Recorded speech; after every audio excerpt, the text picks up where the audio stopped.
আসসালামু আলাইকুম রহমতুল্লাহ বলো। সম্মানিত দর্শক, আমি আসছি বন্ধের মাঝখানে আউরের মধ্যে। তাই এসে দেখলাম যে কৃষক ভাইয়েরা যে কত কষ্ট করে আপনাদেরকে দেখায় এই শীতের মধ্যে। এখন কিন্তু কোন শীত, এই যে দেখেন ভাই লাগে আমি দু একটা কথা বলবো, দি ভাই কি বলে।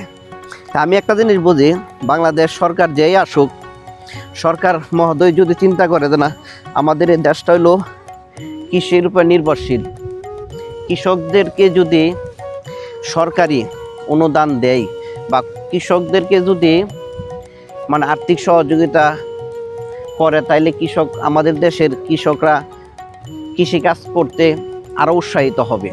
কারণ আমরা এই বাংলাদেশে ফসলি জমির উপরে নির্ভরশীল, আর ফসলি যদি ভালো হয় দেশের অর্থনীতিও ভালো হবে, দেশের মানুষের খাদ্য সংকট ইনশাল্লাহ আশা করি অনেকটা হবে। ভাই কি কাটতেছেন? এই দিকটা এই যে বাইরের লগে বইয়া আইসি জ্বালা ভাঙতেছে। এই যে দেখেন, আসল কথা কি ওনাদের মনটা বিশাল বড়, কিন্তু আমি বারবার বলি সরকার মহোদয় যেই আসুক আপনারা দয়া করে কৃষক ভাইদের প্রতি নজর দিবেন। কারণ কৃষকেরকে নজর দিলে দেশের অর্থনীতি অবস্থা ভালো হবে, আশা করি খাদ্য সংকটও পড়বে না। তো ভাই কিছু কইবেন?